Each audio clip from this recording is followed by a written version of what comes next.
Sejam bem-vindos aí, tá? Cara, a ideia, como eu falei, tá? Nessa primeira aula de hoje, a gente vai falar mesmo uma coisa bem teórica. Eu vou mostrar para vocês mais ou menos o que seria, o que eu entendo, tá? Do que seria aí o DevOps, do que seria a questão do que a gente precisa aprender para ser um DevOps, o que o mercado tem exigido, pelo meu ponto de vista. Eu quero entender de vocês se vocês têm essa mesma visão. Vou falar um pouquinho sobre a questão do SRE, vou falar um pouquinho sobre a questão de pipeline, vamos falar um pouquinho sobre a questão de material de estudo, alguns livros que eu normalmente recomendo que vocês tenham, que vocês leiam, e realmente ter aí ideia do que, como começar, tá? Como startar aí essa questão de DevOps, e quanto realmente a coisa é complexa e simples ao mesmo tempo, e que a gente é possível, sim, a gente fazer essa migração para a área de DevOps, mas que não é fácil, como qualquer coisa nova, a gente tem que realmente que estudar bastante em relação às tecnologias que são exigidas, mas tem muita coisa que eu acho que a gente consegue, sim, sintetizar e melhorar, e principalmente dar um direcionamento melhor para vocês todos. Vou começar aqui com uma velha discussão, tá? O que é DevOps? A gente coloca aqui que, na teoria, DevOps não é um cargo, não é uma função, não é equipe, não é estrutura e não é vertical. Eu vejo muitas empresas aí tratando aí DevOps como vertical, é um cargo, é função, é uma equipe de DevOps, mas na teoria, pessoal, tá? No termo DevOps mesmo, ele não é uma teoria, tá? Ele é uma metodologia, ele é uma cultura, onde se tem vários implementações que podem ser feitas em relação à questão do DevOps, mas o mercado acabou puxando isso como cargo, função, equipe, e isso acaba trazendo aí uma confusão um pouco generalizada, mas a gente vai falar um pouquinho sobre isso, tá? Mas, afinal, o que seria DevOps? Eu peguei esse texto aqui, pessoal, do site da Red Hat, tá? Uma definição da própria Red Hat, uma definição que vocês entendem aí que seja simples. A palavra DevOps é a combinação dos termos desenvolvimento e operações. No entanto, ela representa um conjunto de ideias e práticas que ultrapassam o significado desses dois termos. A metodologia DevOps descreve abordagens que ajudam a acelerar os processos necessários para levar uma ideia do desenvolvimento à implantação em um ambiente de produção, no qual ela seja capaz de gerar valor para o usuário. Essas ideias podem ser um novo recurso de software, uma solicitação de aprimoramento ou uma correção de bug, entre outros. Essas abordagens exigem comunicação frequente entre as equipes de desenvolvimento e operações, trabalho colaborativo e empatia com os demais membros das equipes. Ou seja, o que vocês têm falado aí e o que é o mais básico e simples que a gente vê sobre a questão do que é um DevOps. É o Dev de desenvolvimento e Op de operações. É uma metodologia, é a ideia de você trazer uma coisa mais de um recurso de software, um aprimoramento, uma correção de um bug, uma feature, e seja lá o que for, do software de forma mais rápida, desde o seu desenvolvimento até a sua implementação. Porém, cada empresa, cada equipe, cada squad, cada vertical, pode implementar o DevOps da forma que ela quiser, tendo como princípio o que o DevOps traz, que é a união do desenvolvimento com operações e agilidade no processo de implementação ou desenvolvimento do software. A ideia inicial seria para trazer essa união, tá, entre desenvolvimento e operações. Eu costumo dizer, e eu, como experiência própria, eu acho que a mudança de quem é de operações para ser DevOps é um pouco mais complicada no que tange a questão de desenvolvimento. Normalmente, quem trabalha com operações, com infraestrutura, sysadmin, não tem muito conhecimento em desenvolvimento de front-end, back-end, APIs, Javas e por aí vai. Normalmente tem um background muito bom, normalmente em Shell Script, alguma coisa de Python. Quero saber se vocês concordam com isso. E quem é de desenvolvimento tem uma facilidade maior na criação, desenvolvimento de pipelines, de script de pipelines, e na questão de implementar o código em si, tá? Como ali a criação do build, a criação dos testes e tudo, mas tem um pouco da dificuldade da questão de infraestrutura, porém, como hoje a gente usa uma infraestrutura muito mais simples na cloud, tá? Essa questão da nuvem, eu acho que acaba facilitando bastante para quem é de desenvolvimento virar DevOps do que quem é de operações. Porém, eu acho que é uma coisa muito a se discutir essa relação, porque eu já vi muita gente de DevOps tendo dificuldade, como ter facilidade, muita gente de Ops que operações também têm facilidade de ter dificuldade. Mas a ideia de DevOps inicial seria basicamente essa, era a questão aí do desenvolvimento e operações se tornar uma equipe só, não ter mais aquela questão de culpar uma pessoa de desenvolvimento, culpar a infraestrutura porque um ambiente caiu, ou então o cara de infraestrutura culpar que a equipe de desenvolvimento foi que colocou o software com defeito.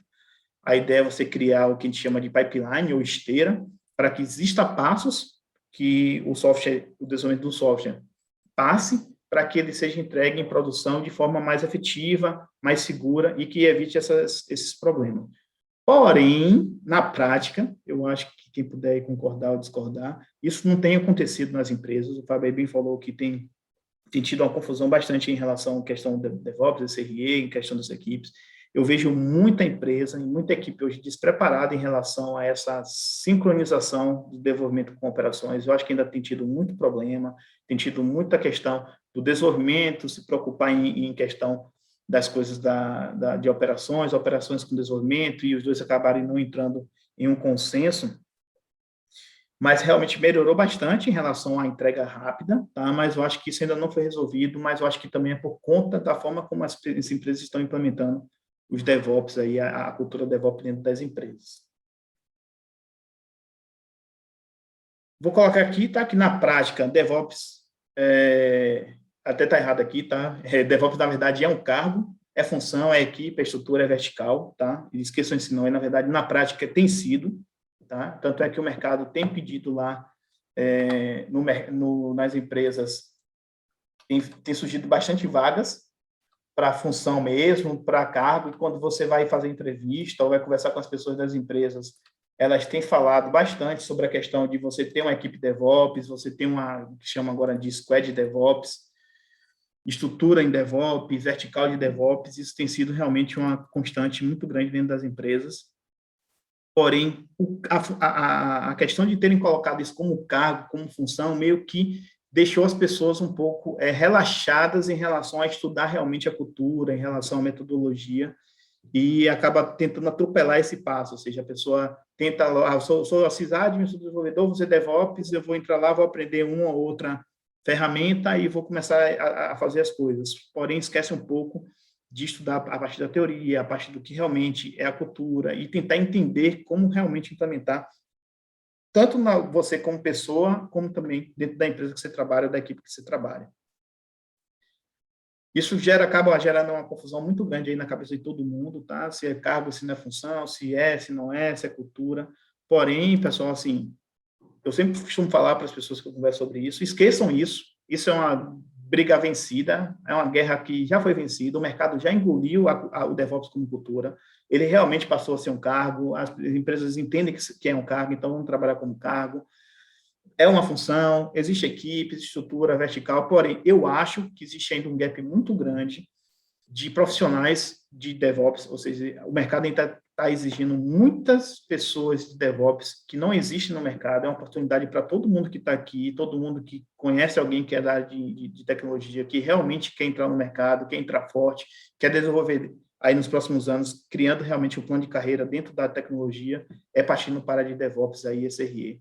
Eu penso que realmente aí é o futuro aí nos próximos anos. Claro que pode mudar, como já mudou muito aí, e a tecnologia principalmente muda muito rápido, mas eu acho que ainda nos próximos 3 anos aí, ou 5, essa área de Cloud, DevOps, SRE ainda é uma área que vai ser muito promissora aí em relação ao mercado de trabalho. Tá? Eu costumo aqui, vou abrir aqui para vocês verem, tá? A questão aqui do DevOps no Wikipedia, eu acho que muita gente ignora, mas eu acho que é um texto bom que vocês deveriam ler. Tá? Aí conta um pouco da história, não vou falar sobre a questão da história, eu acho que vou deixar isso para vocês como dever de casa, estudar um pouco mais sobre como surgiu o nome. De novo, pessoal, é uma coisa que parece não ser muito importante, tá? Principalmente quem já está na área de tecnologia há mais tempo, acaba ali se integrando um pouquinho mais, mas, pô, mesmo que você já tenha expertise técnica, dá uma olhada na parte teórica, dá uma olhada em como funciona a cultura, como é que as coisas realmente foram pensadas por quem ali criou essas metodologias e tudo. Dá uma olhadinha, uma lida para vocês entenderem realmente em relação à parte teórica. Eu acho que vai ajudar muito vocês na carreira de vocês, tá? E agora a gente vai falar, tá, o que a gente realmente precisa saber em DevOps. A gente vai começar, vocês já ouviram falar das 3 maneiras ou dos 3 caminhos de DevOps? Quem aqui já ouviu falar?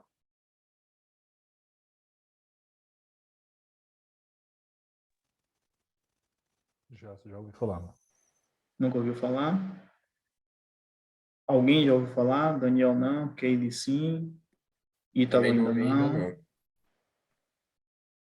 Aí, galera, tá vendo, pessoal? Ou seja, isso aqui, ó, é o princípio do princípio do princípio de DevOps. DevOps só existe por causa dessas 3 maneiras, que é considerada a base da cultura DevOps, tá? Que é o controle de fluxo de trabalho, os feedbacks contínuos e o aprendizado contínuo e experimentação, tá? Ou seja, os 3 caminhos para se implementar DevOps ou para se ter uma cultura DevOps é baseada nessas 3 culturas. Quem sabe um pouco de Linux aí, conhece o Linux, sabe que o Linux também tem 4 bases, 4 pilares em relação ao que é um software livre, tá? O que é um software realmente livre, que é ali a questão de você poder compartilhar o código, de você ter o código-fonte, de você poder modificar ele da forma que você quiser e redistribuir, que é bastante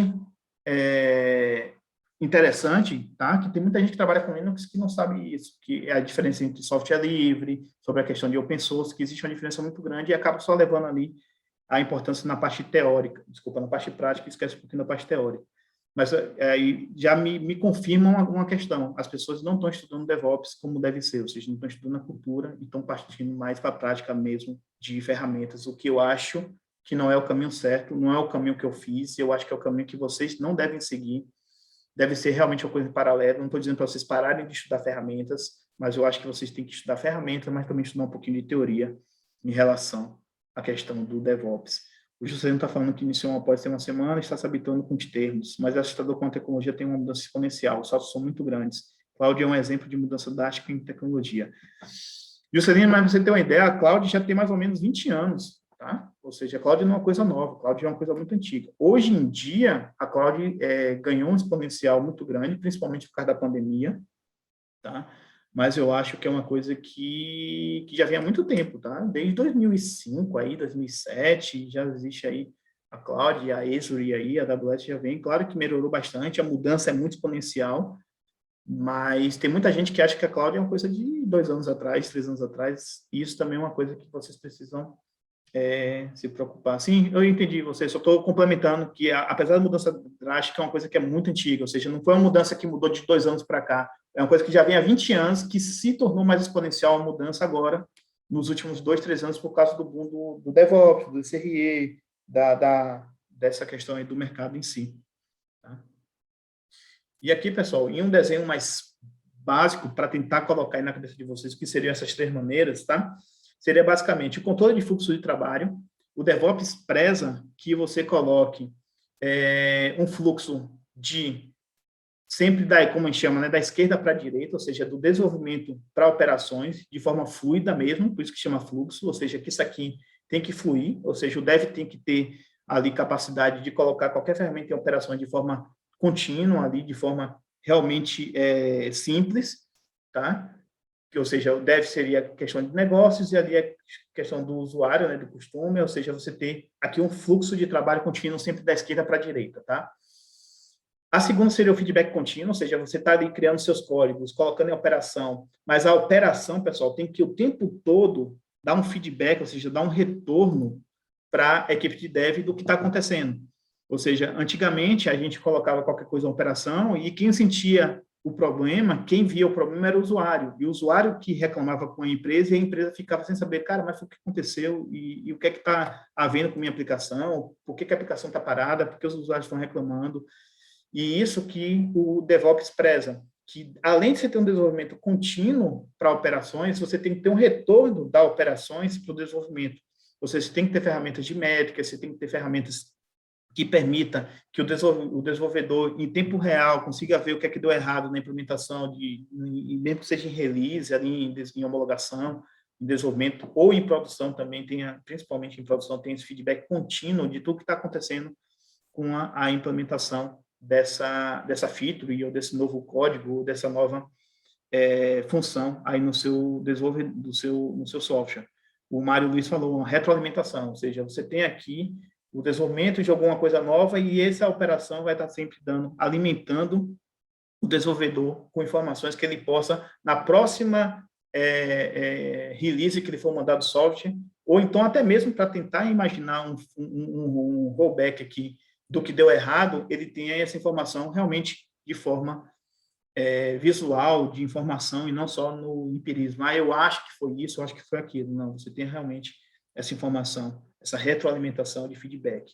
E, por último, o aprendizado contínuo, experimentação, ou seja, você tem o fluxo aqui da esquerda para a direita, você tem a retroalimentação ou alimentação de informações de feedback contínuo para os desenvolvedores, e depois você tem aqui, informações de experimentação, ou seja, quando você cria uma pipeline, eu penso que muitos de vocês não tenham já participado ou criado uma pipeline, ou visto como funciona uma pipeline, mas basicamente a pipeline são passos, tá? Que é uma esteira, são passos onde você tem o passo ali de build, o passo de teste, o passo de artefato, de criação de uma imagem, do próprio deploy, e cada passo desse, pessoal, você tem que ter experimentação, ou seja, cara, testei a primeira vez, deu errado, pô, já viu que deu errado, vou dar a segunda, tentar a terceira, vou na quarta, tentar a quarta, vou na quinta, e você ter essa experimentação de forma fácil, ou seja, você ter essa possibilidade de você colocar esse aprendizado contínuo dentro da sua esteira, dentro do seu funcionamento. E esses 3 caminhos, pessoal, ou maneiras, é o que rege o DevOps. Ou seja, o DevOps não é você colocar o Jenkins, não é você colocar o GitLab, não é colocar a Terraform, não é ir para a cloud, não é colocar nada. É você seguir esses 3 passos.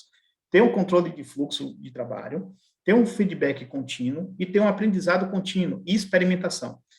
O que você vai usar para criar essas 3 estruturas, sim, é chamado de stack de ferramentas, que aí a gente vai falar mais à frente, GitLab, GitHub, Bitbucket, AWS, GCP, Kubernetes, Docker, e a gente vai falar sobre essa infinidade de ferramentas aí, que são utilizadas para criar essa estrutura, nada mais do que essa estrutura aqui, ok? Que é o que vocês precisam saber de DevOps. A primeira coisa, pessoal, é vocês estudarem e lerem sobre isso, tá?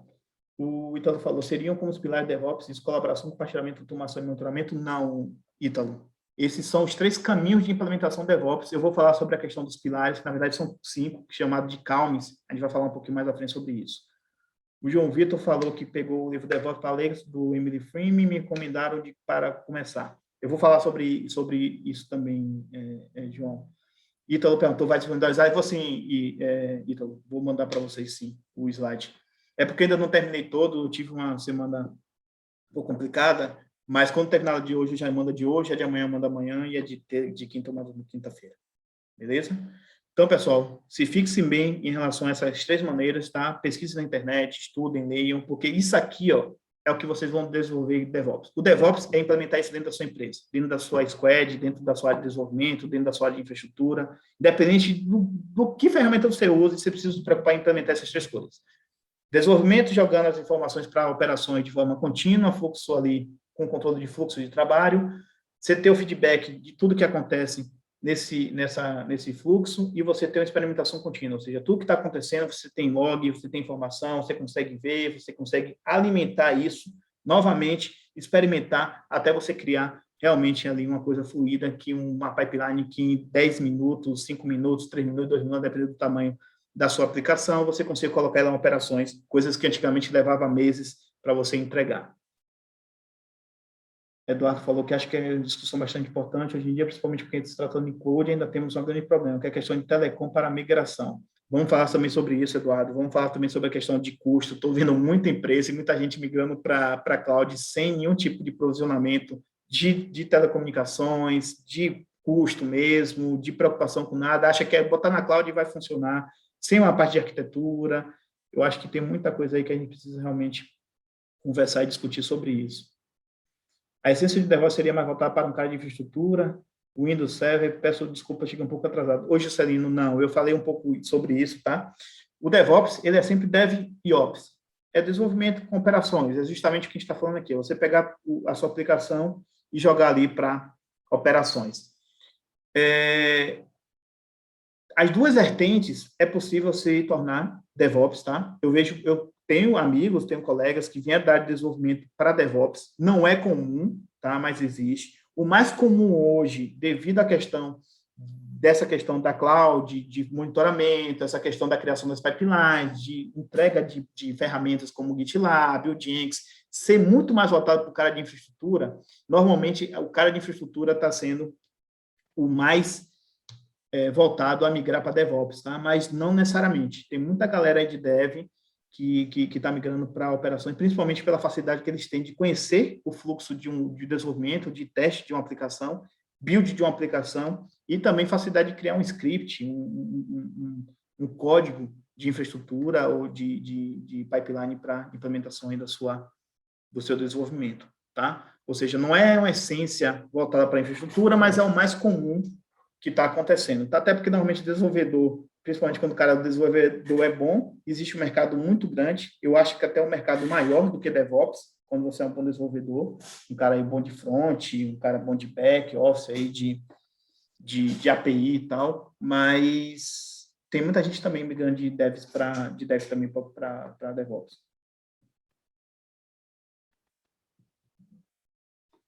William, o cara de infra sofre mais porque o cara precisa, principalmente por uma questão, tá? Porque o cara, quando você vai virar DevOps, você precisa ter um mindset modificado para a questão de desenvolvimento. Não para aprender linguagem, mas para conhecer principalmente lógica de programação, que é outra questão falha também, tá? Na gente que é de infraestrutura. Porque a gente não usa lógica de programação no nosso dia a dia.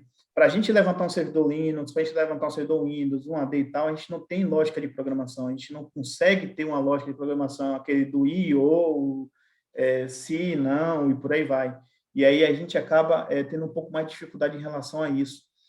Mas se o cara é de infra, mas teve algum pouquinho ali já fez ciência da computação, fez uma faculdade de computação e tem um pouco dessa lógica de programação, facilita bastante na criação, por exemplo, de shell script, usar um pouco de Python, criar pipeline de forma mais simples. Mas eu acho que o que sofre é porque normalmente o cara de infra não tem normalmente nenhuma base mesmo, nem de lógica de programação, nem de programação. Tá? Eu acho que precisa, é uma coisa que precisa realmente ter. Quem é de infra é se preocupar com um pouco, tá? Não é obrigatório você saber programar, você não precisa ser o AIS da programação, mas você precisa ter um pouco de lógica de programação e conhecer essas linguagens aí que você falou mesmo. Python, Shell é muito importante. A gente vai falar um pouquinho sobre a questão da infraestrutura como código aí com Terraform, a questão do IMO, JSON, aí você fala da indentação, é uma coisa que a gente sofre, até hoje eu sofro também, apesar de toda experiência, aí é uma coisa normal. Mas aí a gente sabe que tem alguns programas, o VS Code e outros aí que ajudam a gente a facilitar essa questão da visualização de código. O Sublime, Notepad++, que tem uma máquina um pouco mais menor capacidade, facilita bastante aí essa questão. Ficará assim, David. Eu depois encaminho direitinho para vocês, pode ficar tranquilo.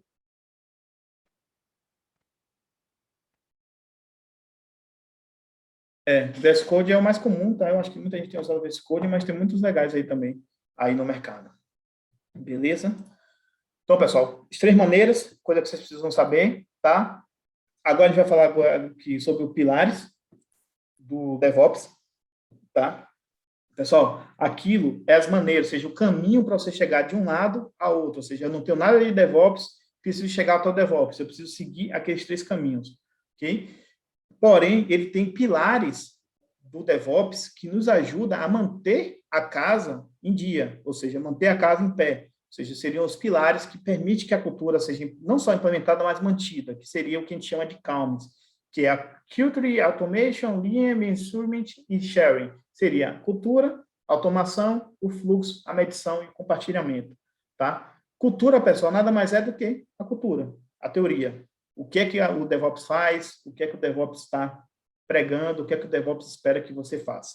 Automação, todo mundo aí está careca de saber que é em relação à questão de automatizar tudo. Tá? A ideia de DevOps, pessoal, é vamos automatizar tudo, que pode ser automatizado. Tá? Até automatizar você mesmo. Se você pudesse automatizar, melhor ainda. Tá? Mas não necessariamente, ou não obrigatoriamente, ou não necessariamente você vai ter que automatizar tudo, porque tem coisas que realmente você não vai precisar automatizar, e o esforço de automatizar é muito grande, que acaba não tendo retorno no final, principalmente se for uma coisa muito legada, que você sabe que daqui a pouco tempo vai ser migrada, e você acaba tendo que mensurar bastante em relação a isso. O fluxo, a gente já falou sobre isso, ou seja, é você manter um fluxo ali de desenvolvimento. A gente vai falar um pouquinho sobre as metodologias ágeis, que é o Scrum, o Kanban, que dá um pouco da ideia dessa questão de fluxo, tá? O próprio Lean é bem importante aí, também é uma metodologia ágil. A medição, que é a questão do monitoramento, que é a questão ali que a gente falou do fluxo, do feedback contínuo, ou seja, você tem boas ferramentas de monitoramento que permita você medir em tempo real quantidade de acessos negados, quantidade de acessos com erro na sua aplicação, erros de banco de dados, erro de largura de banda, CPU, memória e por aí vai. Ou seja, essa medição, ou seja, esse conjunto de medição é o que traz ali a letra M ali do Canvas. E o último, que é o compartilhamento, não é compartilhamento de file sharing, ou seja, você compartilhar arquivos dentro da sua rede, do seu DevOps, não. É compartilhar conhecimento. É a questão de documentar, de fazer o que a gente chama de sync entre a equipe, onde todo mundo sabe o que está todo mundo fazendo, não existe mais aquela coisa só o herói da equipe ou o herói da empresa que sabe tudo, que tem informação toda. A ideia do DevOps é você ter a cultura com automação, com fluxo, medição e que compartilhe. Todo mundo sabe o que está acontecendo. Ou seja, se você implementar DevOps na sua empresa, onde só um cara sabe como é que funciona a pipeline, sabe como é que funciona o acesso a um servidor, você não está implementando DevOps, você está mascarando o DevOps dentro da sua empresa. Ou seja, além daquela questão dos 3 passos, as 3 maneiras de implementar o DevOps, você tem que ter esses 5 pilares dentro da sua empresa, que é muito conhecido como CALMs, tá? Que é Culture, Automation, VM, Measurement e Sharing. Ou seja, a gente já conheceu 2 coisas aí novas, penso que para muitos de vocês, que é as 3 maneiras e os pilares. Cara, sem isso aqui, pessoal, vocês não estão implementando DevOps, tá? Vocês estão implementando automação de ferramentas e de processos, no máximo de processos dentro da empresa de vocês, dentro da squad de vocês. Tá? Eu acho que é muito importante vocês estudarem sobre isso, lerem sobre isso e entenderem realmente como é que isso funciona, para que vocês tenham realmente embasamento aí. E eu digo para vocês que na entrevista isso pode não ser diretamente perguntado, tá? Eu tenho certeza que não se pergunta se você conhece DevOps na teoria, mas, de novo, é muito importante para você realmente, até mesmo para você crescer dentro da empresa de vocês. Você entrou lá no DevOps como júnior, você viu ali como é que funcionam as coisas, você está entendendo. Cara, você, poxa, não. Mas DevOps precisa de compartilhamento. Pô, não estou vendo nenhum intranet aqui, onde a gente tenha aqui nossas documentações, como é que funcionam as coisas, como é que funciona a minha pipeline, como é que funciona minha automação. Isso não é DevOps. Aí você ali, vamos colocar isso. Aí já dá ideia no seu chefe, no seu coordenador, cara, vamos seguir para esse caminho. E aí você, poxa, não tem a medição. A medição, antigamente, pessoal, os ABICs, o NAGES, por aí vai, CACT, era você medir rede, CPU e memória. Já estava ótimo. No máximo ali HD para ver se o espaço estava... Cara, tanto é que ali agora não é mais monitoramento, é medição. É você medir como funciona o seu software. É ter métricas de quantos usuários estão acessando ao mesmo tempo sua aplicação, quantos usuários sua aplicação suporta durante tanto tempo, quanto tempo a sua aplicação vai suportar se você tiver tantos usuários, ou seja, isso passa a ser a medição, ou seja, você tem métricas de funcionamento da sua aplicação, não só mais da sua infraestrutura. A infraestrutura agora, pessoal, a galera já coloca como obrigatório, você já tem a obrigação de se ter a monitorização de infraestrutura, ou seja, já é um pacote default.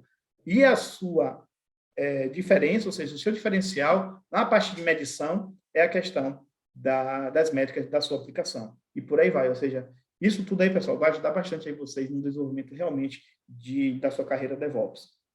O Eduardo falou, temos que ter essa preocupação sempre, independente de estarmos usando os IAS, PaaS e SaaS, a forma como usamos IA até a nuvem ou vice-versa é de extrema importância. Sim, Eduardo. Quem não sabe aí, pessoal, o que é IaaS, PaaS e SaaS, a gente vai falar um pouquinho mais à frente, possivelmente amanhã, tá? Que é infraestrutura como serviço, plataforma como serviço, e aí o sistema como serviço, SAS mesmo. Tenho muito interesse em começar a brincar com Ansible, automação de redes, para brincar com NetConf e Yang. A gente vai falar, tá? Hoje a gente ainda fala um pouquinho sobre ferramentas, mas a gente vai falar mesmo, e eu vou mostrar na prática para vocês como seria uma pipeline básica, como seria a questão do uso aí do IaaS, PaaS, SaaS, dentro da cloud. Vou tentar aqui criar um paralelo entre o G-Cloud, entre a AWS e a Azure, nos itens básicos, para vocês terem uma ideia mais ou menos aí como começar, como startar aí o estudo de vocês. Beleza? Vamos falar agora sobre o infinito DevOps. Eu penso que todo mundo conhece esse símbolo do infinito aqui do DevOps, tá? Eu coloquei de uma forma bem simplesinha aqui o primeiro modelo, que seria aqui você ter o planejamento, o código, claro, você tem que ter um código, buildar esse código, fazer o teste dele, fazer a release, ou seja, ali você criar uma release, que seria um pacote mesmo, ou seja, a gente chama de release, seria um artefato, né? Também tem muitos lugares que chamam de artefato. Fazer o deploy dele, operar ele, ou seja, ver se está funcionando, ali como é que está funcionando e tal, e a monitorização. Isso aí é um fluxo, por isso que é infinito, tá, pessoal? E aí, de novo, remete lá à questão da primeira maneira, que é o fluxo. Existe um fluxo de DevOps para Ops, e a segunda maneira, que é manter um fluxo contínuo. Você vê que o símbolo infinito é um símbolo que nunca para. Isso aqui tem que ser contínuo e funcionar ao mesmo tempo. Desde o momento que pare em algum desses passos, você, como DevOps, ou junto com o desenvolvedor, vão tentar entender por que parou, onde parou, e tentar corrigir da forma mais rápida possível, tá? Ou seja, esse é o tal do infinito DevOps, aqui, ou o símbolo DevOps significa isso. Ok? E aí vamos aqui partir para o outro infinito 1, tá? Aí já comecei aqui mais uma brincadeirinha, ok? Parando aqui para pensar, por exemplo, aqui nesse infinito 1, a quantidade de ferramentas, tá? Que cada passo desse, ou cada step desse, ó, te traz aqui. Isso aqui é baseado no Jira Service Desk, que tá uma ferramenta muito utilizada hoje no ambiente de DevOps, mas aqui ele fala aqui, ó, do Office, do Trello. Eu penso que vocês já devem ter ouvido muitas ferramentas dessas, o Dryo, o Google Drive, Pivotal Track, Lucidchart, Dropbox. Aqui vem os famosos aqui, ó, Jenkins, Travis, Shape, CircleCI, CodeShip, aqui é o HashiCorp, que na verdade não é uma ferramenta específica, mas é um desenvolvedor de várias ferramentas aí como Vagrant, Terraform, Vault, por aí vai, ó, o Ansible, Heroku, Chef, Puppet, Release, aqui, ó, o Amazon, aí o Bamboo, Jira Software, cara, é uma infinidade de ferramentas aqui, tá? Para eu dizer muito sincero aqui, eu devo conhecer aqui umas 15, deve ter umas 50 que eu devo conhecer umas 15, tem muita ferramenta aqui, cara, que eu nem conheço, ok? Porque é o que eu sempre falo, pessoal, é muito fácil você ser especialista de ferramenta. Você pegar uma ferramenta ali para estudar e ser especialista naquela ferramenta. Você pegar um Office da vida e ser especialista no Word, ser especialista no Excel. Tem gente que sabe Excel pra caramba, desenvolve até programa dentro do Excel, mas não necessariamente você é um especialista de tecnologia. Não é de fazer especialista, por exemplo, em implementar um Jenkins e saber como funciona o Jenkins que você vai saber implementar DevOps. Agora, você perguntar, Luriel, você precisa saber todas essas ferramentas? Não. Mas você precisa saber qual é a essência do que um Office faz para que você possa usar o Office, o OpenOffice, o LibreOffice da mesma forma. Porque a essência deles é a mesma. O que muda é o nome e, no máximo, um botão ou outro, onde clica, onde não clica, uma função a mais que um tem, que outro não tem, que aí são diferentes ferramentas. Mas o básico, pessoal, do Word é escrever texto. O básico do Excel e de planilha e programa de planilha é escrever planilha. Programa de fazer apresentações apresentações. PowerPoint e os LibreOffice da vida por aí vai. Ou seja, se preocupem um pouco menos sobre a ferramenta em si, ao menos que a sua empresa exija que você aprenda aquela ferramenta, você precisa realmente aprender, mas não deixe de saber qual é a essência daquela ferramenta, o que é que a ferramenta realmente traz de benefício ou traz de função na sua empresa ou dentro do ambiente DevOps, para você ter realmente ideia do que você está fazendo. Tá? Isso é muito importante. Aí agora eu vou trazer aqui o Infinito 2, tá? Ou seja, você vê aqui, ó, que já é um outro modelo de apresentar a mesma coisa, que seria aqui um DevOps. Lá foi o Jira, aqui já é uma outra empresa que já está trazendo aqui, ó, um Kubernetes, já está trazendo aqui uma imagem de Docker, já está trazendo aqui uma outra ferramenta que é o Nexus, que é um repositório, o Artifactory, está trazendo aqui o Harbor, aqui é o VS Code, e aqui, se não me engano, é o Eclipse, aqui é o GitLab, GitHub, Bitbucket, e aí por aí vai. Ou seja, você tem, pessoal, aqui é o Maven, Jenkins, aqui já aparece o SonarQube, Geonis. Cara, tem muita ferramenta, mas, pessoal, para fazer as mesmas coisas, tá? Uma ou outra ferramenta se destaca mais no mercado, vocês vão ouvir mais, mas existe, pessoal, muitos substitutos e muitas empresas que, poxa, eu sei muito de fazer pipelines, eu sei muito de DevOps, eu sei, mas se você trabalhar com GitLab, chega na outra empresa, tem lá um GoCD da vida. você não sabe o que é que o Jenkins fazia, só sabia usar o Jenkins, você vai ter dificuldade de usar o GhostD, não porque o GhostD seja diferente, mas porque você não sabe o que é que você está fazendo. É por isso que é importante você não se basear não só em ferramenta, de novo. Saber ferramenta é importante, tá? Eu sei usar ferramenta, eu sei usar o GitLab, eu sei usar o Git, eu sei usar o GitHub, eu sei usar o Jenkins, o GhostD, mas o mais importante que eu acho para vocês que estão começando, ou que vocês queiram migrar para a área de DevOps, é não se basear na ferramenta em si. É pegar as ferramentas stack de mercado principais, saber o que é que ela faz, como é que ela funciona, e aí sim você partir para aprender e se especializar em uma, duas, ou três, ou quatro, ou 10 ferramentas que o DevOps te apresentar. Okay? Ainda vou trazer aqui um DevOps um pouco menos infinito, tá? Mais simplesinho, ó, usando aqui para começar aqui o planejamento aqui, você começa a codificação aqui no Git, um Gira, um Confluence, tem aqui um build com aqui um SBT, um Maven, um teste com o Selenium, o Unity, aqui um release aqui no Jenkins, um CodeShip, aqui um monitoramento aqui com Nagios, Splunk, Datadog, aí você vai aqui a operação aqui com Chef, Ansible, Kubernetes, aqui jogando um deploy aqui no DCOS, no Docker, no AWS, ou seja, é um pouquinho menor, ou seja, um pouquinho mais curto, que pode ser até o que você consiga visualizar de forma mais simples. Mas, de novo, apareceram ferramentas novas aqui, mesmo sendo mais simples, e ferramentas aqui que às vezes fazem a mesma coisa. Por exemplo, aqui, a operação Chef Ansible, pessoal, na teoria faz a mesma coisa, que é gestão de ambiente, operação do ambiente. O Kubernetes é um pouco diferente, o Kubernetes é um orquestrador de containers, tá? Ele até, para mim, aqui não entraria aqui nessa parte de operação, entraria assim na parte de deploy, ou seja, não estaria deployado. Porém, pessoal, tem ferramentas aqui que você consegue fazer várias coisas dentro dela mesmo. Por exemplo, dentro do Git, que é o GitLab, por exemplo, você consegue fazer tanto a parte de codificação, como a parte, por exemplo, de planejamento, que seria a parte ali de documentação. Ele tem um wiki interno, por exemplo, ele consegue fazer toda essa parte de teste, toda a parte de criação de artefato, de repositório, ou seja, por isso que não é importante você se basear só na ferramenta, é você saber as ferramentas básicas do mercado. Eu vou deixar um tempinho aqui no final para que a gente converse entre a gente, quais são as ferramentas que vocês conhecem de cada passo desse, para a gente tentar montar dentro do nosso grupo aqui da aula e o grupo lá do Telegram, quais são as ferramentas essenciais que vocês têm visto, trabalhado, para que a gente consiga mapear realmente dentro aqui do Brasil, dentro aqui da nossa comunidade, dentro das pessoas, dentro da nossa network aqui, quais são as ferramentas para a gente conseguir diminuir um pouco esse leque de ferramentas, para a gente tentar colocar uma coisa mais plausível, para que não venha aí um monte de gente dizendo que você tem que estudar um monte de ferramenta, um monte de coisa. Não, vamos tentar estudar o que o mercado está pedindo. Tá? Uma ou outra vai destoar ali, mas que a gente consiga sintetizar aí para facilitar para vocês e para as pessoas que vocês conheçam, os seus amigos aí, as pessoas que conhecem e que trabalham com um pouco de tecnologia. E agora eu vou falar um pouco do infinito mesmo, tá?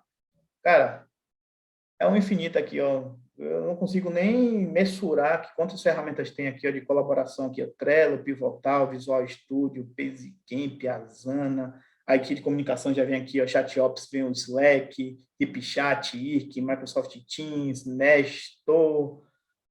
Aqui o compartilhamento de conhecimento aqui, ó, GitHub Pages, Confluence, API Blueprint, Markdown, OpenAPI, Reddit. Cara, deve ter aqui no mínimo assim ferramentas. Eu não conheço metade dessas ferramentas, mas se você perguntar e dizer em que campo ela está, se ela faz CI, se ela faz build, se ela faz teste, se ela faz deployment, eu te digo o que é que ela faz. Ah, L'Oréal, o que é que faz aqui, sei lá, o Selenium? Tá? Ah, ele está em que categoria? Está em categoria de teste. Eu sei o que ele faz. Ele faz o teste de alguma aplicação, ou um teste unitário, ou um teste automático, ou um teste de funcionalidade. Eu sei como é que ele vai funcionar. Agora, qual linguagem ele vai testar, qual é a linguagem específica, qual tipo de dashboard, aí sim eu vou lá no Google, vou pesquisar e vou dar uma estudada sobre ele. Mas não necessariamente eu preciso saber a ferramenta, pessoal. Vocês vão se preocupar em que passo, que step ela está te ajudando e o que ela faz. Se ela é uma aplicação de life cycle, ou seja, de gestão de vida da aplicação, comunicação, compartilhamento de informações aqui, se é um build, se é teste, se é um gestor de artefato, de configuração, de deploy, de cloud, IaaS, PaaS, orquestração, de BI, monitoramento e login. Esses tópicos aqui, pessoal, é que é importante realmente para vocês aprenderem e vocês realmente se preocuparem, tá? Até aqui, pessoal, como é que está aí? Vocês estão conseguindo associar? Está tendo alguma coisa nova? Está sendo realmente alguma coisa produtiva para vocês? Estão gostando? Quer que me dá um feedbackzinho aí? São 20h38, às 20h40, eu vou abrir esses 2 minutinhos aqui para a gente falar. Às 20h40, mais ou menos, a gente sai para beber uma água, ir no banheiro, voltamos às 20h50, 10 minutinhos, e aí a gente termina os 40 minutos para a gente terminar aqui a apresentação. Mas vamos falar mais aqui um pouquinho. O que é que vocês estão achando aí? Vocês têm alguma crítica, alguma sugestão? Falem um pouquinho da experiência de vocês. O microfone de vocês está aberto. Se vocês quiserem ligar, pode ficar à vontade.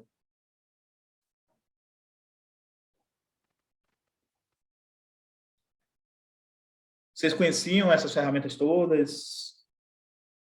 Conheciam nenhuma, uma ou outra? Sabe o nome, mas não sabe o que é que faz? Fala um pouquinho da experiência de vocês. Fique com timidez, não.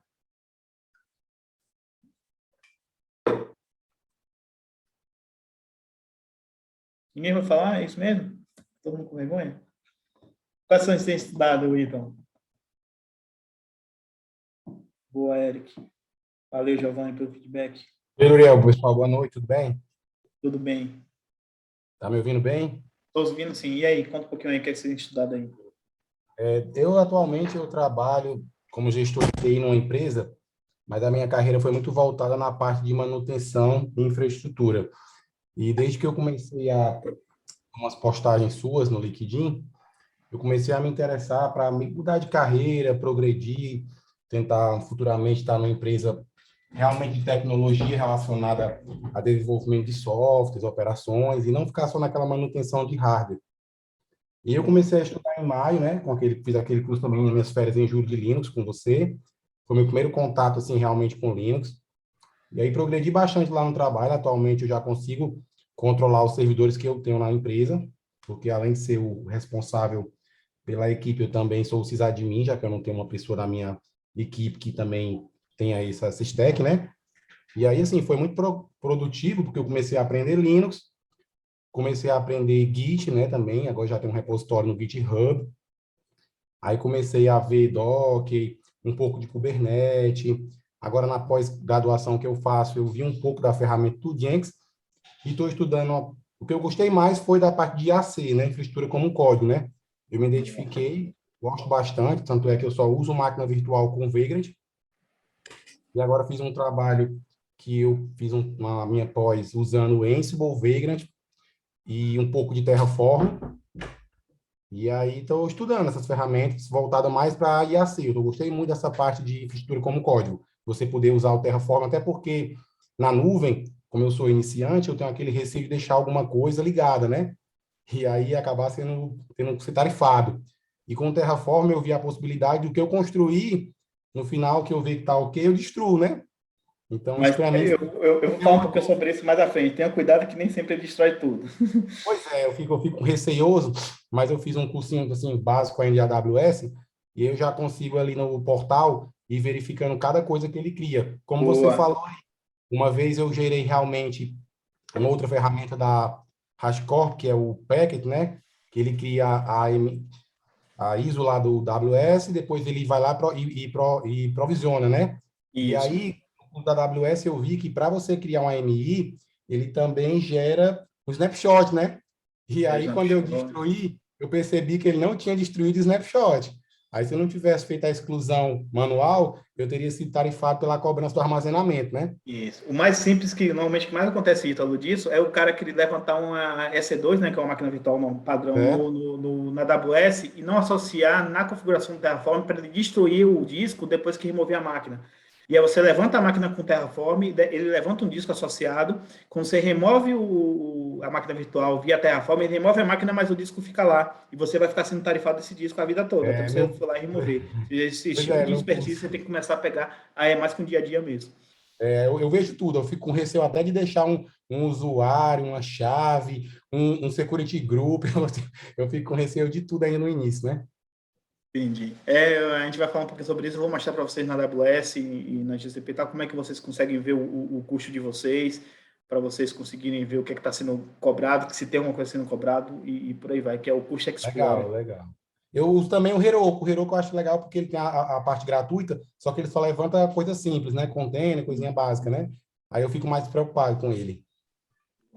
O Beleza? HM aqui está falando uma dica ali na cloud. A Oracle, a CI está oferecendo, pessoal. Isso aí eu acho que já tinha mandado aqui no grupo, já tinha postado lá no LinkedIn, mas é legal mesmo, tá? A Oracle Cloud, pessoal, a Oracle é uma cloud muito pouco usada, tá? Eles estão tentando desenvolver realmente aí a parte de cloud deles, da Oracle, colocando aí as provas, o treinamento e as provas todas de certificação em todos os níveis, tá? Eu já me cadastrei até dezembro. Você pode fazer o curso e as provas de certificação aí da Oracle. Vocês vão aprender no curso, se vocês forem fazer o curso da Oracle, mas só para vocês terem uma ideia, a Oracle, para poder crescer, fizeram uma parceria com a Microsoft, e na maioria das regiões onde a Oracle atua, na verdade, só é a front-end nele, ali, a interface da Oracle, mas é uma data center da Microsoft, em sua maioria. Tá? Mas, Ítalo, cara, só reforçando aí, cara, é isso mesmo.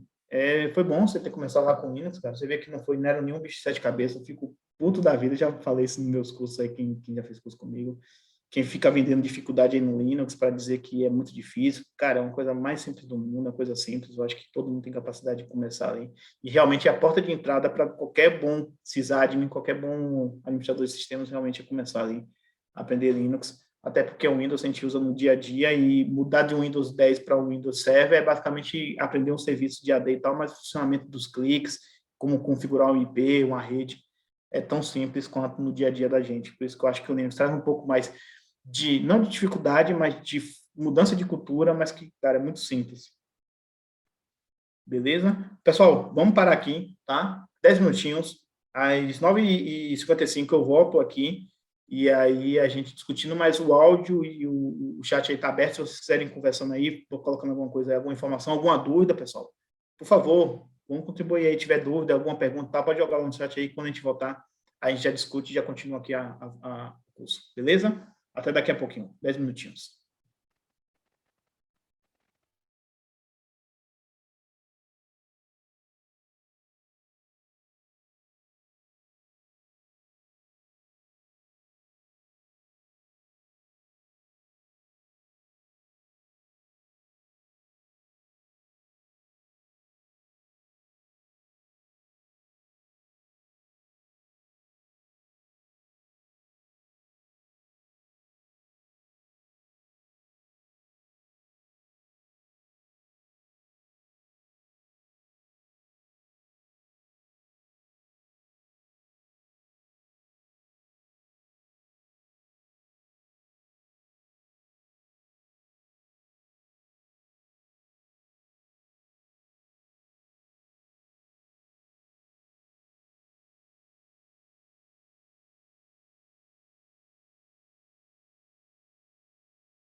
Opa, pessoal.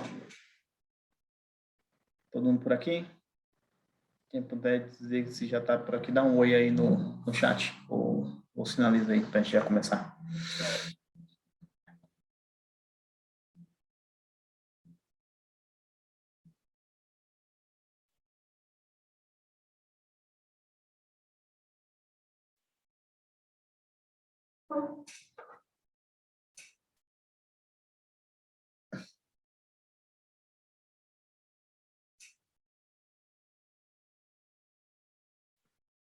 Boa. O Fernando tá aí, o Edilson, o João, o Felipe, o Eric, o Ita. Pronto. Vamos só mais um minutinho e já começa.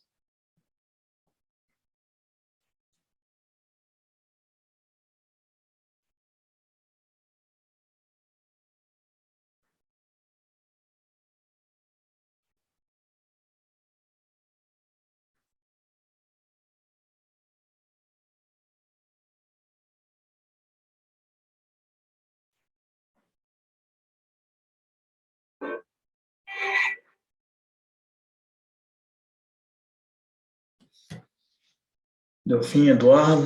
Então, beleza, pessoal. Vamos lá. Alguma pergunta, alguma dúvida? A gente iniciar?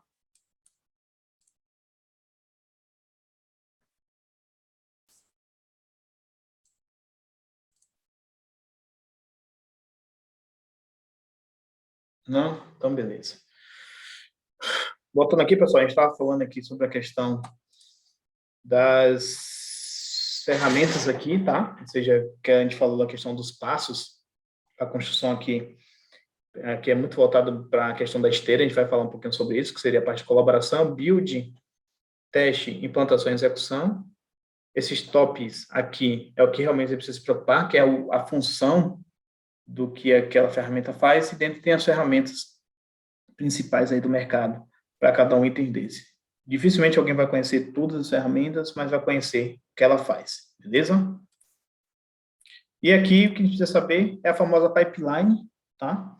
Aqui na pipeline a gente vai ver que ela implementa as 3 maneiras do DevOps. Quem nunca tinha percebido isso, já vi que muita gente não conhecia o que é as 3 maneiras, mas já viu que era pipeline, ou não viu nenhum nem outro. A gente vai aqui fazer agora uma associação do que realmente é a pipeline, nada mais é do que a implementação de ferramentas, de passos para que o DevOps seja realmente efetivado. Primeiro a gente vai falar da primeira maneira, tá? Que era a questão do fluxo da esquerda para a direita, ou seja, é a questão aqui ó, do versionamento do código, tá? Desse versionamento você gerar um build, um teste de unitário, teste deploy, depois um teste automático, aqui é um deploy para produção, e aqui é a mensuração e validação, e aqui teria o passo que seria colocar isso em produção, ou seja, colocar isso aqui operacionalmente, tá? E aqui, ó, todos esses passos têm um feedback contínuo, tá? E cada passo desse você tem o aprendizado. Ou seja, versão de código, deu algum problema, eu já retorno para a informação para o desenvolvedor, no build deu problema, eu já retorno, na unidade teste unitário já retorno, e por aí vai. Ou seja, eu tenho um feedback ó, de todos os passos, onde eu tenho todo o controle do que funciona, desde o código tá, até a operação, isso seguindo um fluxo, isso seguindo um feedback contínuo e uma experimentação, ou seja, testando tudo e documentando tudo que eu estou fazendo. Tá? A pipeline, pessoal, é basicamente isso. São passos, como a gente fala mesmo, é uma esteira, tá? Onde a gente coloca passos para que as coisas funcionem da sua codificação à sua operação. Alguém aqui já trabalhou com pipeline, trabalha com pipeline, opera pipeline, constrói pipeline, já viu o funcionamento de uma pipeline? O que é que vocês fazem aí?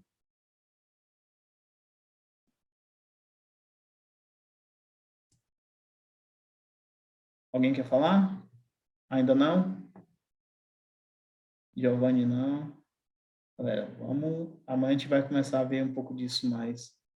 A batalha com Git Action, Jenks, boa aí.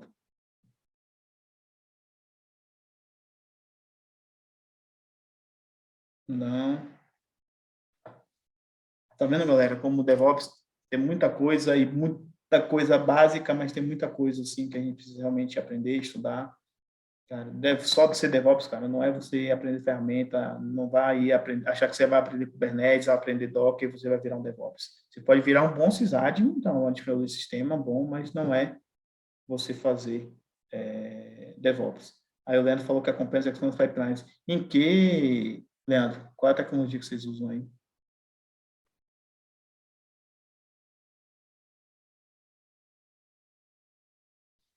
O Edilson falou que já fez laboratório na Azure DevOps, bastante usado também aí. Quem trabalha principalmente com a Azure, trabalha com a Azure DevOps. Quem é AWS aí trabalha com Cloud Information. Massa, João Vitor.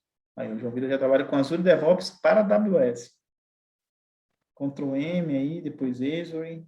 Legal. Essa vê, ó, cada um tem uma experiência, com certeza cada empresa trabalha com uma pipeline diferente, porque aqui, pessoal, imagine que dentro dessa pipeline, tá, cada passo desse é escolhido e desenhado pela empresa, tá? Pelos arquitetos de software, pelos DevOps, pelos coordenadores, pelos tech leads, pelos scrums, por aí vai. Ou seja, se você quiser desenhar que sua aplicação, por exemplo, só vai ter o controle de versão, o build, depois já vai para a produção e já vai validação, cara, você pode tirar os testes. Por exemplo, em Dev, se não quer fazer o teste, quer já jogar para colocar alguma coisa ali para ver, cara, você pode tirar esse teste. Pô, não, mas eu quero trazer segurança, aí que é o que a gente chama de DevSecOps, você colocar a parte de segurança dentro de uma pipeline, você já colocar a parte de testes, a parte de quality gate, por aí vai. Ou seja, o desenho dessa pipeline, pessoal, os passos que você vai seguir, cada passo desse, o versionamento de código é obrigatório, build é obrigatório, deploy para a produção é obrigatório e a validação e measurement, que é a parte de medição, é obrigatório. Tá? Senão você não tem uma pipeline de verdade, você tem um script, tá? Mas a parte de teste, a parte de segurança, quality gate, por aí vai, tá? São passos que são definidos pela empresa, mas a base, pessoal, é isso aqui, tá? O DevOps e Pipeline é isso aqui, ó. O Gustavo já trabalhei com Jenkins, Azure DevOps, GitLab, muito legal. Beleza? E aqui, pessoal, para você também conhecer DevOps, tá? Você vai ter que conhecer a base do DevOps, ok? O DevOps surgiu depois de uma conferência de ágil, tá? De metodologia ágil. A metodologia ágil, ela tem aqui o site dela, deixa eu ver aqui. Metodologia ágil, vou procurar o site deles aqui, que aí vocês, o site oficial do lançamento, ele tem um tal de manifesto ágil. Deixa eu ver se eu acho aqui o site oficial, onde eles dizem, tá? Manifesto ágil. Deixa eu ver o site oficial mesmo, que é a partir deles aqui, agilemanifesto.org. Tá? Eu aconselho todos vocês lerem esse manifesto, tá? Ele é bem simplesinho, aqui está a versão em português, mas basicamente é esse aqui, ó. Manifesto para desenvolvimento ágil de software. Estamos descobrindo maneiras melhores de desenvolver software, fazendo-os nós mesmos e ajudando os outros a fazerem o mesmo. Através deste trabalho, passamos a valorizar indivíduos e interações mais do que processos e ferramentas, tá? Isso é aquilo que a gente falou. Não importa qual ferramenta você vai usar, o mais importante é quem vai escrever aquela informação, ou seja, quem vai desenhar aquela informação, e as interações que são feitas entre os indivíduos. A troca de informações que a gente está fazendo aqui, pessoal, é muito mais importante do que se você vai usar a AWS ou Azure, ou o GCP, ou se você vai aprender isso. Essa interação e os indivíduos, ou seja, a gente aqui, a nossa comunidade, é muito mais importante para desenvolver uma coisa de forma ágil, seja ela um software, ou seja ela aprendendo no DevOps, do que realmente os processos e as ferramentas. É isso que o Manifesto Ágil quis trazer. O software em funcionamento é mais importante do que a documentação abrangente. Tá? Essa é outra coisa também que o DevOps preza muito. Quando ele fala lá, pessoal, que tem que ter compartilhamento de informação, ele não quer mais que você coloque uma documentação de um software com 3.000 páginas. Cara, ninguém vai ler 3.000 páginas de documentação. Ninguém vai ler documentação de 100 páginas. No máximo, você tem documentação simples ali de, sei lá, 2, 3 páginas, no máximo 4, para informar o básico do que você fez. Você tem que ter uma documentação não abrangente, mas ter uma documentação direta e funcional. Mas o mais importante do que você documentar é você ter software funcionando. Se o seu software não funciona, não adianta você ter documentação para o usuário usar uma coisa que não funciona. Até porque hoje em dia é tudo tão... A parte que a gente chama de o X, né, o X, aí tem muita gente fala que é a parte de experiência do usuário, é muito rápida, cara. Hoje uma criança de poucos 4 anos, 5 anos, 6 anos, já usa um iPad, um iPhone, um smartphone de forma tão rápida, tão simples, que o software funcionando é muito mais fácil do que você ter a documentação, porque a criança não vai nem ler a documentação, mas ela vai saber usar, tá? Esse é também uma das premissas aqui do desenvolvimento ágil. Colaboração com o cliente é mais importante que a negociação de contratos, tá? Hoje em dia você tem uma parte de contratação de desenvolvimento de software muito mais simples. Você conversa com o cliente ali toda semana, todo dia você pode alterar o software. Antigamente a gente pensava o seguinte, o cliente vai criar um projeto, ele quer desenvolver um site, ele vai ter que me dizer tudo o que ele quer no site. Todas as abas, todas as páginas, todos os conteúdos, todas as imagens, todo o rodapé, tudo isso, para poder desenvolver o software, senão eu não desenvolvo. Hoje em dia já é diferente, pessoal. O cara vai dizer, eu quero um site. Tá bom, vamos fechar um site. Tá? E aí, durante o desenvolvimento desse site, o cara vai dizer, não, eu quero 3 abas. Pô, não, cara, 3 abas é pouco, eu quero 4.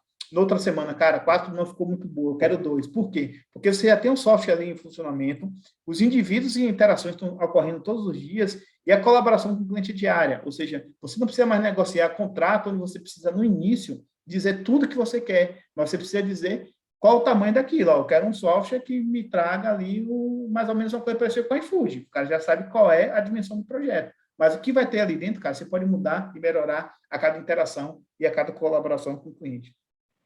E responder a mudanças mais do que seguir um plano. Isso é muito importante, pessoal. Isso ainda tem acontecido muito dentro das empresas. As empresas se preocupam muito a criar um plano de mudança, um plano de restore, de rollback, de segurança. Cara, mas você não responde a mudança. Cara, deu um problema na empresa, a primeira coisa que você tem que fazer é botar o software profissional. Como você vai fazer, se é um workaround, se é um rollback, tal, o que for, cara, é responder rápido aquilo. Você teve uma invasão na sua empresa, cara, responda rápido aquilo, depois você vê se segue o plano de segurança. Cara, a gente deu um problema de invadir a nossa empresa. Tira o cara de dentro, vê lá se for um ranço ou o que for, e depois você vai lá. Qual é o passo para poder corrigir isso? Verificar as entradas, verificar a rede, verificar o file, verificar a atualização, e por aí vai. Tá? O mais importante é responder à mudança, mais importante do que seguir um plano.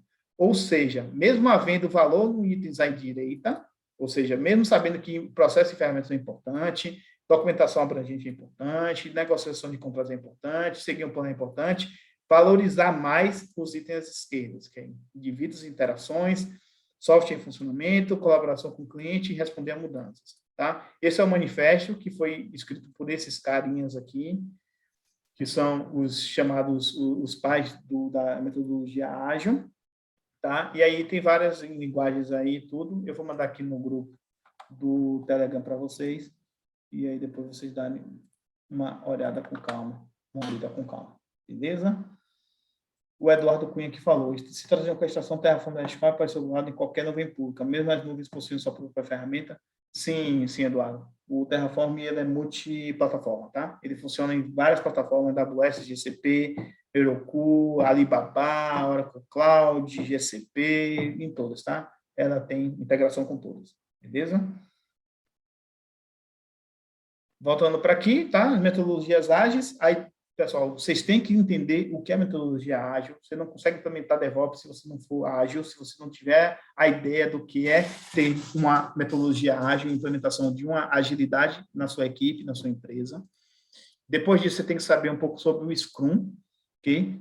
A maioria das empresas hoje que trabalham com o DevOps, com SRE, com ágil, vocês trabalham com o processo de Scrum ou de Kanban, que são aqueles quadrinhos ali bonitinhos, onde você tem ali o to-do, o doing, o done, ou seja, o que você tem para fazer, o que está sendo feito, o que foi feito, onde você passa ali o que é amarelinho é tarefa, o que é verdinho é sua situação nova, o que é vermelhinho outra cor bug, ou seja, isso aqui tudo é gerenciado pela equipe, tem ferramentas, claro, web, tem muita gente ainda que usava quadrinho antigamente, tá? Até, principalmente antes da pandemia, eu via muita empresa com os quadrinhos ali com esses passos do Kanban, mas hoje em dia está se usando basicamente ferramentas aí como o Trello e outras ferramentas aí para gerenciamento aí do Kanban. E na parte do Scrum, pessoal, vocês vão ouvir muito, tá? Dentro de empresas ou de entrevistas que vocês forem fazer para empresas, se vocês conhecem aí o Scrum, o Ágil, se você conhece aí o formato de Squad, de Sprint, pessoal, é muito importante que vocês conheçam isso.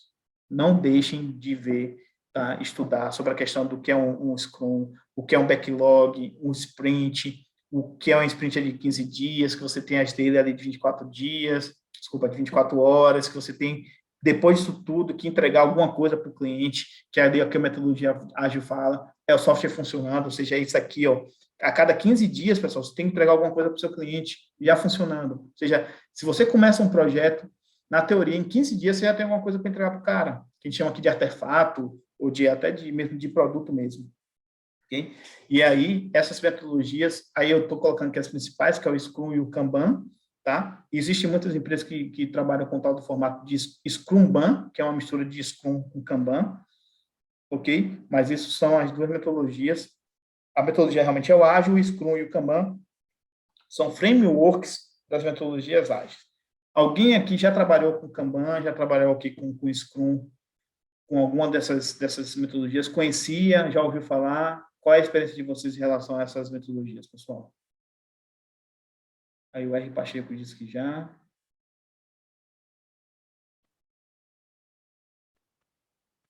Boa. O William disse que já. Só ouviu falar? Cara, Eduardo, é muito importante, tá? Leandro disse que já. O Giovanni aí, Kanban. Juscelino já trabalhou na Toyota, então você conhece aí o Linha.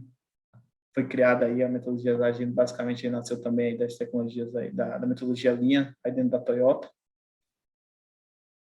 Ítalo, boa, já estudou, cara, mas não trabalhou, mas é bom você se manter sempre atualizado. Ouviu falar aí o Felipe. O cara disse que trabalha com todas as metodologias, massa. Estudo, pô, isso aí, estudar. Até no momento que você entra numa entrevista em uma empresa que você, sim, e tal, se você trabalha em tal, com certeza você tem em falta de todas elas.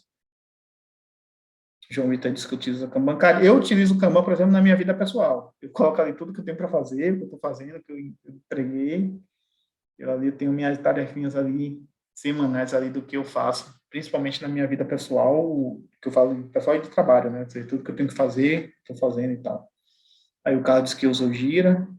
O Gira, de novo, tá, Carlos? O Gira é a ferramenta, tá? Eu imagino que você entenda, mas é só para deixar claro para todo mundo. O Gira é a ferramenta, mas você tem que saber o que é que o Gira faz. O Gira faz a gestão de uma metodologia. E dentro do Gira você pode trabalhar tanto com metodologia Scrum, como metodologia Kanban, como metodologia Scrumban, como metodologia ágil pura, ou seja, o Gira é a ferramenta e aí a metodologia que você usa. O Kanban eu ensinei para o meu filho, está ajudando na escola demais. Cara, que legal. Isso aí. Aí eu deixei aí o Scrum e Kanban.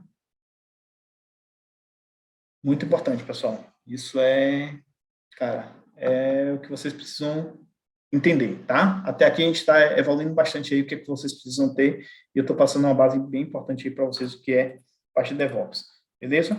E aí, como eu te falei, aqui tem os testes de ferramentas, eu já mostrei isso aqui, tá? Eu vou mandar esse slide, como eu falei para vocês, pessoal, e eu vou deixar como exercício para vocês de dever de casa, para a gente trazer amanhã, do que vocês já trabalham, já estudam, tá? Ou já sabem o que cada ferramenta que vocês estudam faz em cada um passos desses, tá? E vocês vão colocar, tá? Eu vou mandar para vocês o desenho, vocês vão colocar aqui para o build, eu sei que aqui o build faz o Maven, sei lá, eu acho que basicamente agora me veio a cabeça aqui o Maven, vocês vão aqui colocar aqui o Node lá, o NPM, vocês vão fazer o build, no teste ali eu quero que vocês escrevam ou coloquem aqui o desenhozinho da ferramenta, tá? Para que a gente possa discutir amanhã e a gente consiga criar realmente um quadro, pessoal, de ferramentas que a gente está usando no mercado atual, no Brasil, aqui na nossa network, não as milhões de ferramentas que existem no mercado, porque a gente não vai conseguir chegar nesse nível, ninguém. Então, a gente tem que criar uma coisa mais real aqui e a gente, com essa atividade, vocês vão começar a entender o que cada ferramentinha faz e a partir de amanhã a gente vai entrar um pouco mais mão na massa, colocando realmente um código no Git, fazendo aqui a parte de build, de uma aplicaçãozinha, um scriptzinho, um teste, e por aí vai. Tá? A gente vai entender um pouquinho dos passos aqui de cada esteira. O Eduardo tinha falado um pouquinho mais acima ali, Eduardo. A gente vai falar um pouquinho mais sobre isso amanhã na parte mais técnica, que é sobre a diferença do Terraform, Kubernetes e OpenShift. Na verdade, Terraform não tem nada a ver com Kubernetes e OpenShift, tá? Kubernetes, na verdade, é a mesma coisa de OpenShift. O OpenShift nada mais é do que uma interface web ou uma customização que usa Kubernetes por trás. O Kubernetes é um orquestrador de containers e o Terraform é um orquestrador de IAC, que é infraestrutura como código. Ele permite que você levante estruturas dentro do Kubernetes ou OpenShift usando codificação. Beleza? O Terraform é de uso exclusivo da nuvem e demais on-premise. Terraform, na verdade, faz vários stacks, depois eu vou mostrar. Agora, no finalzinho, a gente consegue dar uma visualizada melhor sobre isso, como off-curso, tá? De hoje, a gente consegue já dar uma visualização nisso, eu mostro para vocês direitinho. Isso aí, Heraldo, basicamente essa é a minha ideia nesse aulão, tá, pessoal? Por isso que eu coloquei lá na descrição lá, porque, cara, é muito mais um bate-papo, tá? Um overview aqui, uma coisa, para essa troca de experiências, benchmark, para a gente, cara, vamos tentar entender o que é que o mercado está pedindo, para que vocês que estão entrando no mercado de DevOps, para vocês que vão fazer entrevista, até mesmo, tá, pessoal? Eu tenho conversado com alguns tech recruiter, algumas pessoas que até me procuram para oferecer vaga, e eu vejo, cara, vocês estão pedindo uma coisa aqui que não é real, cara. Vocês estão pedindo para o cara entender 50 ferramentas, aí eu pergunto, quais vocês usam? O cara vai dizer, eu uso 2. Por que vocês estão pedindo 30? Entendeu? E aí, eu tenho até, inclusive, algumas tech recruiter têm pedido para mim, eu tenho feito bate-papos com eles não de entrevista especificamente, mas mesmo de desenvolver para mostrar a eles, cara, o que é que eles realmente precisam colocar nas vagas, porque tem vaga aqui que eu vejo que é louca, é totalmente necessário ser aquilo que eles estão pedindo. Beleza? E a ideia é a gente realmente colocar esse stack de ferramentas, a gente trocar essa experiência aqui, até para a gente mostrar também para o mercado, tá? Para os amigos, cara, isso aqui que eu acho que a gente tem. Ainda usa mais ou menos, exatamente. Beleza? Isso aí que é a nossa ideia aqui, do nosso grupo dentro do Telegram, tá, pessoal? É não só da questão de a gente estar trocando experiências aqui de cursos e tudo, mas também a gente está trocando essas ideias aí para a gente colocar aí o mercado para rodar, beleza? Agora a gente vai falar um pouquinho sobre o que é o SRE, tá? Eu peguei essa descrição do próprio site do Wikipedia, tá, pessoal? Agora vocês vão entender realmente o que é realmente um cargo, tá? SRE, pessoal, nada mais é do que a Site Reliability Engineer, que significa o SRE, que nada mais é, na tradução livre, engenharia de confiabilidade de sites, tá? É uma disciplina que incorpora aspectos de engenharia de software e as aplica à resolução de problemas de operações de TI. Essa, pessoal, é a definição do que é um SRE, tá? Esse SRE, pessoal, ele já começa assim, como sendo um cargo, tá? Porque é um cargo de engenheiro de confiabilidade, ou seja, quando fala que SRE esse site aqui, pessoal, tá? Tem muita gente que nem sabe o que é isso. O SRE, essa engenharia de confiabilidade de sites, porque o site, na verdade, aqui está se tratando do Google, tá? O Google é quem criou esse cargo SRE, quem criou a função de SRE dentro da Google, tá? E quando eles queriam falar o site aqui, na verdade era Google, mas para não ficar aqui Google Reliability Engineer, eles colocaram o site, que era o site da Google, tá? Mas aí se tornou genérico, ou seja, é engenharia de confiabilidade de sites, mas na verdade nem sites mais, é engenharia de confiabilidade de qualquer ferramenta. Ferramenta, pode ser uma ferramenta, um app que você desenvolve, uma API, uma front-end, um back-end, ela é mais do que um engenheiro de confiabilidade de ferramenta, qualquer ferramenta, seja ela que for. O SRE deve ser um DevOps? Não, então. O SRE deve ser deve ser um Dev, não, deve ser um DevOps. Eu vou mostrar mais ou menos o desenho disso. Deve ser um Dev, um Ops, um DevOps. Tá? O SRE é um pouco mais abrangente, onde pega um pouco de todo mundo também, mas ela tem algumas particularidades, que seria mais ou menos isso aqui, ó. Os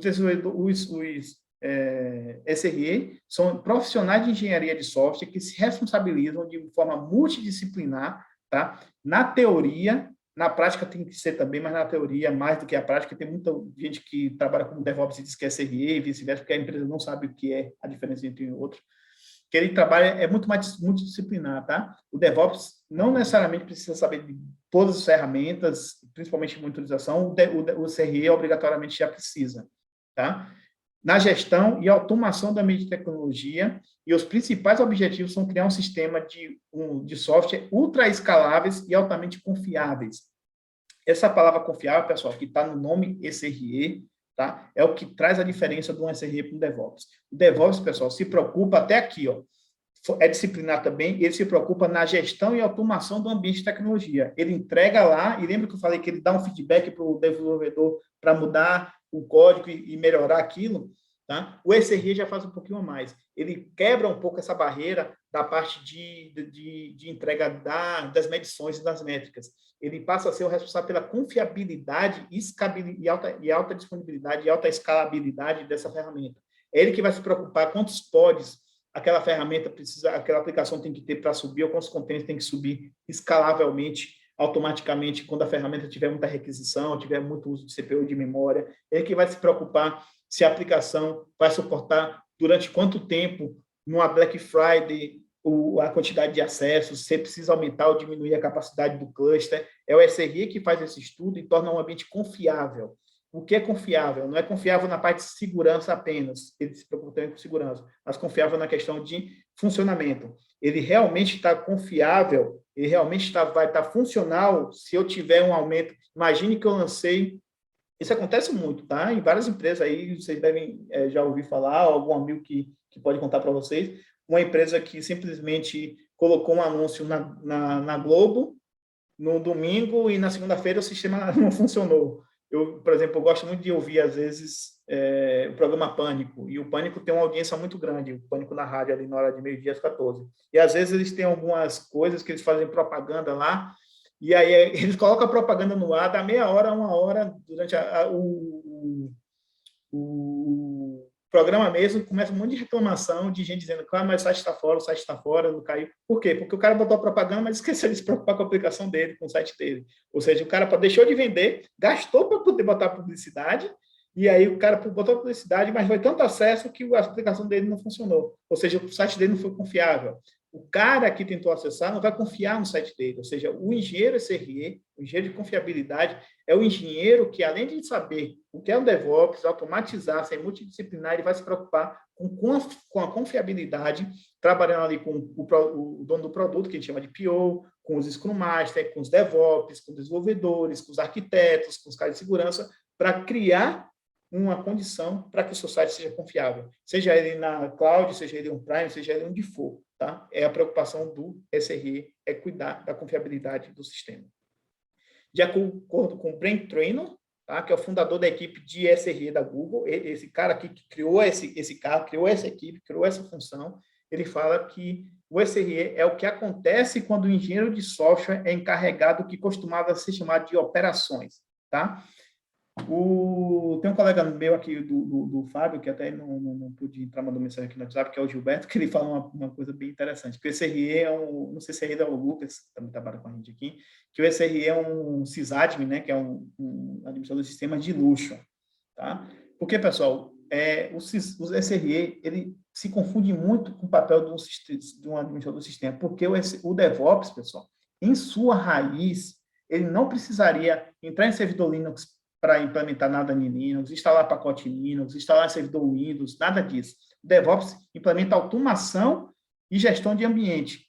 O SRE não. O SRE precisa se preocupar ali com entrar para ver logs, verificar servidores, verificar cluster de Kubernetes, cluster de Docker, verificar os containers em si, os pods e por aí vai. Ele traz essa raiz de sysadmin, de administração do sistema, muito mais forte do que o DevOps, porém, ele precisa saber também de DevOps, porque ele vai participar de toda a esteira ágil, todas as sprints, toda a parte de gestão ali ágil das tecnologias. Beleza? Esse aqui é o símbolozinho aqui do SRE. Pessoal, ficou claro o que é SRE? Ítalo, tirou sua dúvida sobre o que é SRE? Vocês conheciam o SRE dessa forma? Qual era a visão que vocês tinham do SRE na cabeça de vocês? Vocês querem falar? Podem dar uma ideia aí, mais ou menos, do que vocês entendiam como SRE?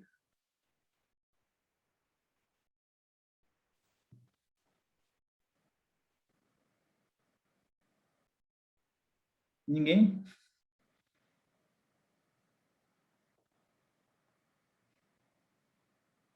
Não é. Para você ver, não. É um sysadmin, é um administrador de sistema experiente, que sabe de DevOps. Ou seja, o SRE em si, pessoal, era sim para ser o cargo do que é realmente um DevOps. Tá? O DevOps seria a cultura e o SRE seria o cara que implementa o DevOps com a parte de infraestrutura. Sim, eu acho muito mais sensato o cara chamar o cargo de SRE do que de DevOps. Só que aí qual é o problema? Tá? Para você ser SRE, você tem que ser um bom DevOps, você ser um bom administrador de sistema e saber de monitorização. Só que aí o cara contrata, às vezes, o SRE só para fazer DevOps e não cuida da monitorização nem da confiabilidade, e o cara não é SRE. Por isso que as empresas têm que ter um pouco mais de cuidado para gerir isso, para não frustrar até os próprios funcionários. entendeu? Contratar o cara como SRE, colocar o cara como DevOps, contratar o cara como DevOps, colocar o cara para fazer infraestrutura. Ou seja, é isso que eu estou dizendo. Então, na teoria, tá? Não existe engenheiro DevOps. Tá? Não existe um cargo DevOps. Existe um engenheiro de sistemas que implementa a cultura DevOps. Tá? Existe um sysadmin que implementa a cultura DevOps. Existe um administrador de Linux, de Windows ou de ferramentas que implementa DevOps. Tá? O cargo seria, se fosse para chamar, seria administrador de sistemas que implementa DevOps.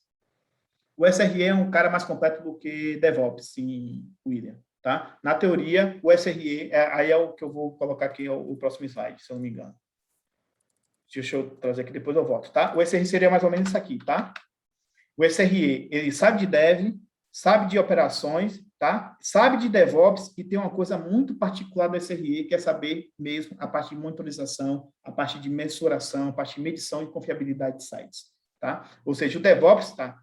Tem um dev, que é só dev, tem um cara que é de operações, que é só operações, ainda existe muito só desenvolvedor, existe muito só sysadmin, que só sabe sysadmin. Tem um cara que sabe fazer os dois, que é implementar o DevOps, e tem um cara que é SRE, que faz, além de DevOps, operações, ele sabe também algumas coisas específicas de SRE. Beleza? Ou seja, isso, que se fosse para explicar o que é um SRE, seria mais ou menos esse desenho aqui. O Fábio brincou ali, o SRE seria um pós-venda do DevOps.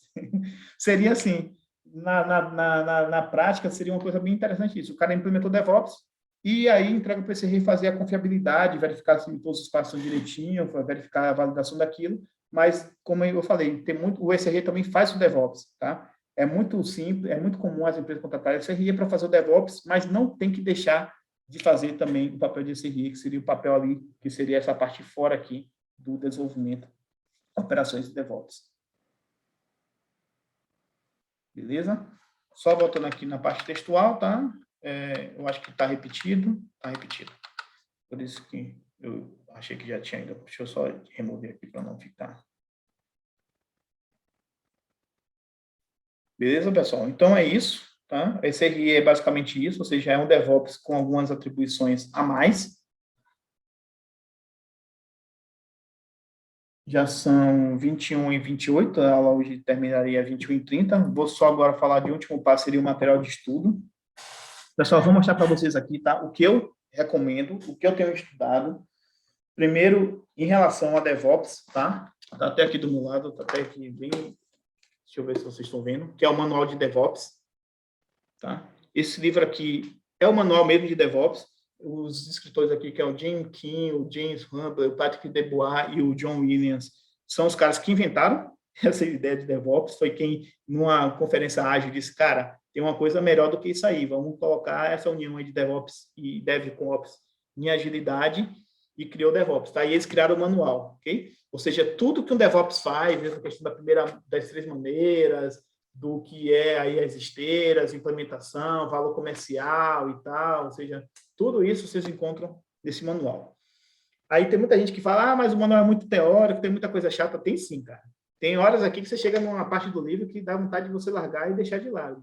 Mas assim, pessoal, nem todo livro é necessariamente bom, como nem toda série necessariamente todos os capítulos são bons, mas você assiste do início ao fim e você vai ver algumas coisas que são boas, coisas que são ruins, você vai criticar, é normal. Mas eu acho que é muito importante vocês terem esse livro aqui e vocês estudarem, tá? Sobre ele.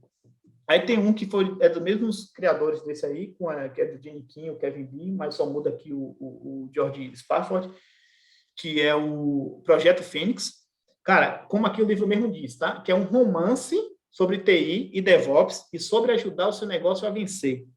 Ele fala, basicamente, pessoal, assim, é um romance mesmo, tá? Eles colocaram em forma de romance como eles implementaram um projeto Fênix, que era Fênix, como todo mundo sabe, é aquela ave que ressurge das cinzas, tá?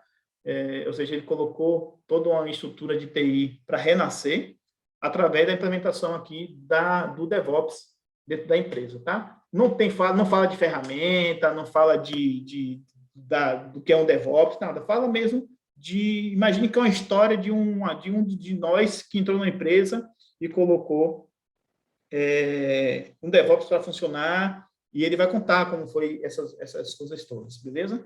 Tem um outro aqui, tá? Que é o manual mesmo do SRE, tá até cheio de informação aqui que eu estou estudando para certificação. que é o Engenheiro de Confiabilidade da Google, tá? Que é escrito pelo pessoal da própria Google, beleza?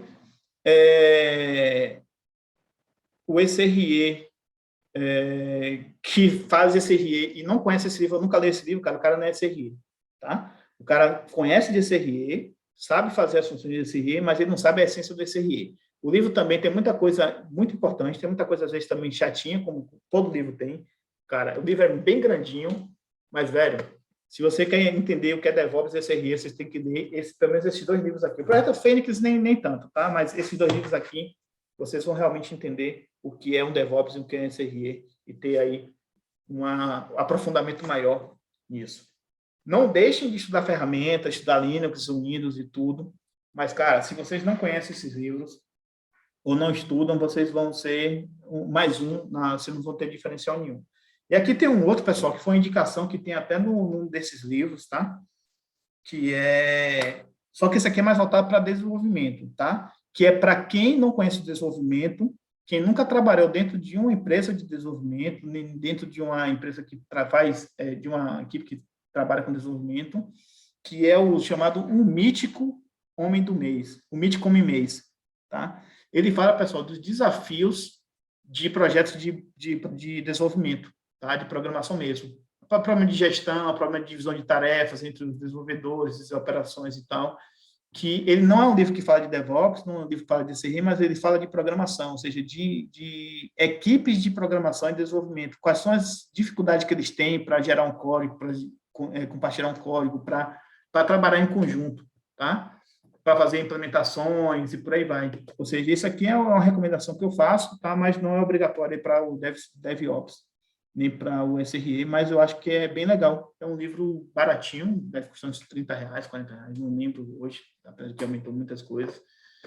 Mas é um livro bem legal, chama O Mítico Homem Mês. Se vocês quiserem, depois eu mando lá o nome dos livros para vocês. Beleza?